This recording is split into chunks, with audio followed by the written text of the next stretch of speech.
as social media has become very, very big, right? Even the impact that you can have on that, you're mostly talking to your friends. Let's be real. You're mostly just responding to the same 10 or 15 people who like your posts. You have to get out there and actually talk to people and have conversations. And you do that over and over, and that is probably 80% of, especially at the local level, for state assembly or for local office, county boards, school board, even aldermen. That's it. That's what it comes down to, is talking face to face. Because you can tell people what you think on social media, and you can tell people what you think at the door, but only at the door can you actually listen directly and hear what people are actually going through, hear what they would like their representatives to do in office. And that's, frankly, that's much more important, that you are hearing from them and they're not just hearing from you.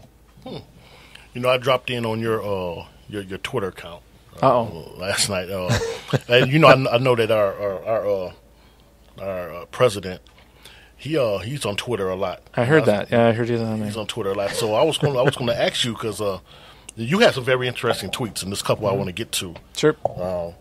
But what are your thoughts on politics and social media? Can they go hand in hand as we go forward? Because the times are continually changing, and I see our president uses social media to discuss things and let us know about things that's going on or whatever's on his mind. How do you feel about social media? Yeah, it's important. It's a nice way to converse directly with your constituents. Okay. I think it can become an echo chamber, and there's a danger in that. In that the reward, ever since they introduced the thumbs up button on Facebook, yes. Basically since then it's kind of like, because before that I was one of the back when Facebook was just for college students, I was on Facebook. And so when you could post a picture, and it was the picture one that you could have for your profile. But it's changed since then and evolved, and so there's this perverse incentive to get people to like what you have to say. And frankly, in government office, people aren't always going to like what you have to say. But if you're just looking for that, looking to get likes and shares, there's a strange incentive system, and frankly, it's tougher to have those detailed conversations. Facebook doesn't really reward if you have. Speaking of which, I just posted a long post. It's not on Twitter, but I posted it on Facebook because you have the character limit. It's about this event, Mission of Mercy for Wisconsin Dental Association, that's happening right now at the State Fairgrounds, put on by the Wisconsin Dental Association. It's today and tomorrow. Okay. And it's free dental care.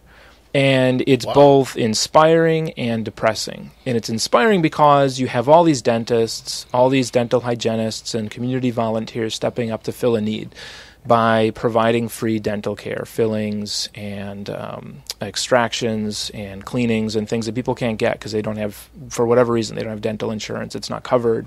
They don't have any insurance at all, or they can't afford it. And so it's inspiring. Yes, it's filling a need. But it's also depressing because you have hundreds of people, over 1,000 each day, standing up outside waiting to get help, and they can't all get served. Right. And they are not being served by the way the system is right now. And so you think, yes, this is good, we're addressing it today. But what about, and it'll be today and tomorrow, but what about on Sunday and the day after that and the day after that? We need to do something more in this system to address that. And so I put a longer post, and I don't know if it'll perform well, so quote unquote. But it's important to get that message out there to say, you know what, this is something we need to address. And addressing healthcare for the dental needs of our youth and people in the community, that's not something you're going to get a bunch of likes on Twitter for. But it's something that we care about. Caller, are you there? This is Mothers Against Gun Violence with QuestNation. How you doing? Good. This is Kari Pennybaker calling. Hey, Kari, what's going on, man? Living the dream. How's your new tattoo doing?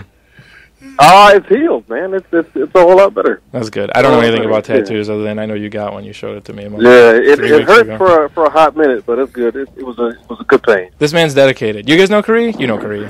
You know Kari. Kari is a important activist in the gun violence prevention movement, and we were just talking about the March for Our Lives event that's going to be happening today and tomorrow, and I know Kari is involved with that. Could you? I'm actually here.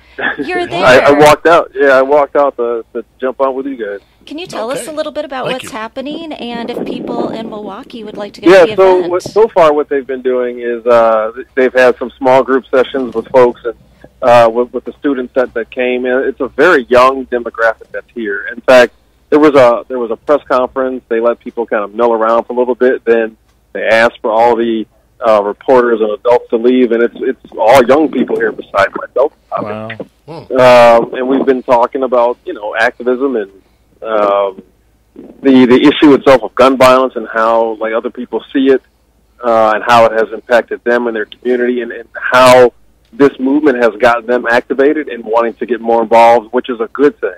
There's too many people are silent on this issue. The more people we get involved and get activated, the better chance we have of actually solving and ending gun violence. That's awesome. That's good. Yeah, the youth is really stepping up on this, and it's pretty incredible to see them.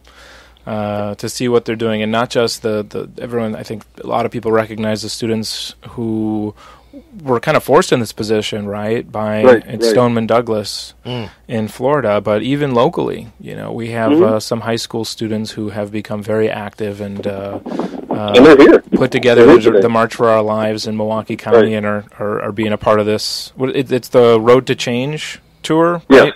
Yep. Road to Change tour, and then it's and so tomorrow. Where's it going to be tomorrow?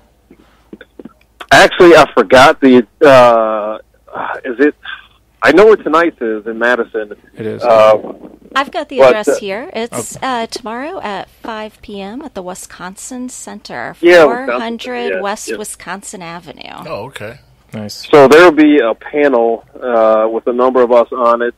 So it's nice that they're including me in this conversation. In fact, one of the small groups that I was in Dallas was in it with me, and the question was about activism and things like that. And I said I appreciate the fact that the March for Our Lives movement is including other segments of gun violence. I mean, they've been to Chicago several times and are talking about street violence and gun homicides, not just mass shootings. And I said I'd like to see the movement talk more about gun suicide, stories like mine. Gun suicides represent 2/3 of all gun deaths, but yet it's the most ignored segment of gun violence. And she said, we are definitely committed to doing that. We're just trying to figure out how.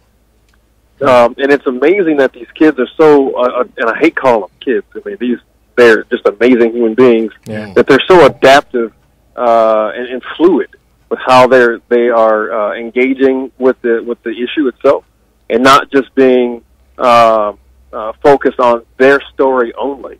That they want to be inclusive, including the LGBTQ community and communities of color, and mass shootings and unintentional child shootings. They're doing all of it.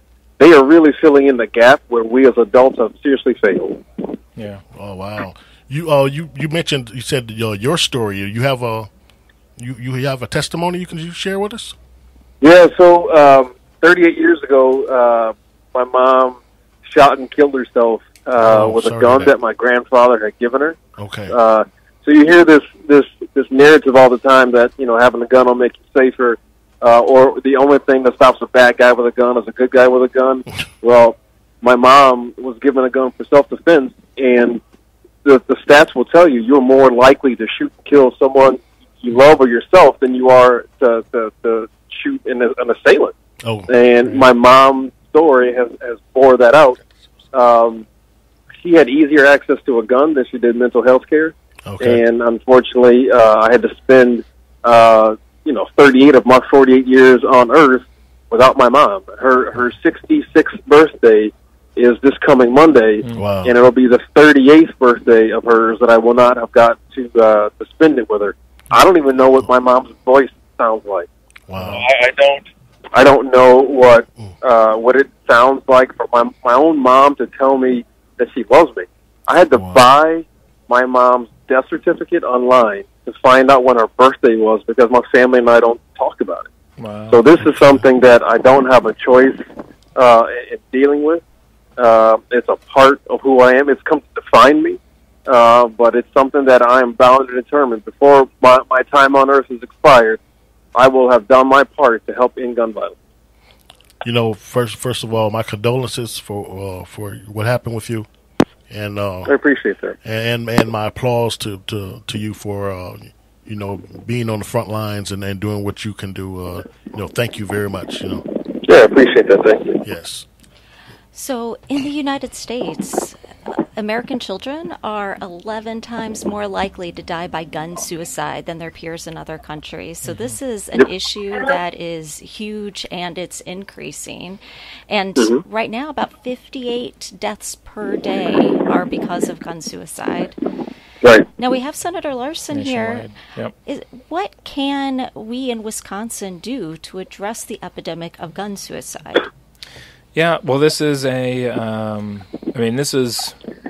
about 2/3 of the gun deaths that happen in America on a daily basis are suicides.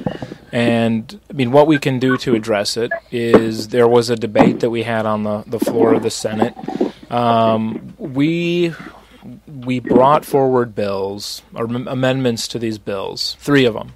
And they would have helped address this. One of them would reinstate the 48-hour waiting period for handgun purchases. Now, this, like I did say, bring back. We had that in place for a long time, and it was repealed recently. And what this does is it offers, a cooling off period for somebody who thinks they need to get a handgun really fast because they're not going to come up with a good idea of what they're going to be doing with it if they need it within those 48 hours. And also for those who want to use it against themselves, too, for the same cooling off, not against somebody else, but against themselves, to have that cooling off period renewed. That was voted down, unfortunately. The other one was having the domestic violence restraining orders so that anybody who is guilty of a misdemeanor or higher domestic violence is not allowed to possess a firearm in the state of Wisconsin. Now, that's something that would have addressed a lot of the violence that happens within homes, where, as you mentioned, that a lot of guns in homes are not used to protect; they're used against somebody in the family. In cases where there's a gun present in a domestic violence situation, the chance that is used on somebody in the home, usually the woman. Most often the woman, goes way up. And so trying to take it out of those situations was something we wanted to do. No. That did not pass, right? And then universal background checks, which most people think is the law, but it's not the law, that says that anybody who buys a gun in Wisconsin has to pass a criminal background check. That has not passed also. That red flag law that we were just talking about, that probably would have curved a little bit with that young man in Parkland. He had a pretty good string of incidents with the police coming to the house and everything, but he's still able to get that firearm. So I like that red flag law there. Yeah. There's a lot of different ideas that could address different pieces of it, but the biggest thing, the common thing, is that we have more guns per capita than any country in the world, and so a lot of we don't have more. A lot of people say, "Oh, it's mental health." We don't have more every country on the planet has addresses mental health and has to address mental health, and pretty much the same stats that we do. Violent crime, there's the tendency for violence the same everywhere across the world. What we're awash in guns, and the manufacturers of guns have bought politicians and made it so that they do not pass laws despite some of the most jaw-dropping and horrendous crimes imaginable against humanity. And even still, as these happen, as Columbine happened, I was in high school and I thought, well, at the very least, this will never happen again, right? And we keep thinking that, and it's gotten to the point now, even with Stoneman Douglas, that people just kind of shrug and say, well, that's just another news item. And in some of these, it barely even stays in the headlines for a week. And that is not normal. That should not be normal. And kids, in one of these recent shootings said they felt that it was only a matter of time before this would happen in their school. That is not what our kids should be saying. And I think it's good that the kids are stepping up to say, this is not the normal that I want to live in.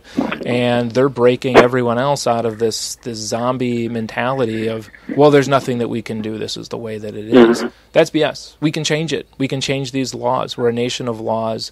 And, you may point at one or two and say, well, it wouldn't address this specific situation. But you know what? That's not a reason to give up. That's a reason to say, let's figure out what we can do to end the next mass gun violence event, but also to end the individual gun violence. And that's both suicides and individual shootings that are happening on a daily basis in America. So one quick thing that Chris Larson